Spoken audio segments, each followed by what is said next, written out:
একটা দুটো তিল মুখের সৌন্দর্য বৃদ্ধি করলেও অতিরিক্ত তিল কিন্তু দেখতে খুবই খারাপ লাগে।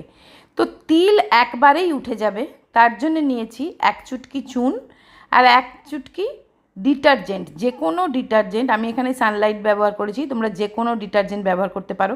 আর দেবে 3 থেকে 4 ফোঁটা নিম অয়েল, নিমের তেল, আর সামান্য জল 2-3 ফোঁটা দিয়ে একটা পেস্টের মতন বানাতে হবে। একটি টুথপিকের সাহায্যে শুধুমাত্র তিলের ওপর ঠিক এইভাবে ডট ডট করে লাগিয়ে দিতে হবে, স্কিনে যেন না লাগে। দেখবে 3-4 দিন লাগালেই তিল শুকিয়ে বেরিয়ে যাবে। আমি এখানে ব্যবহার করেছি নেচার শিওরের নিম অয়েল, যেটা 100% ন্যাচারাল, কোনো রকম হার্শ কেমিক্যাল এতে থাকে না। পিওর নিম অয়েল এটা কিন্তু একটা যেটা তোমার স্কিনের জন্য ভীষণই উপকারী। যে কোনো এরকম ধরনের তিল, আঁচিল, অ্যাকনে রিমুভ করতে কিন্তু তিল অয়েল খুব কাজ দেয়। এর লিঙ্ক ডেসক্রিপশানে থাকবে, চেক করে নিও।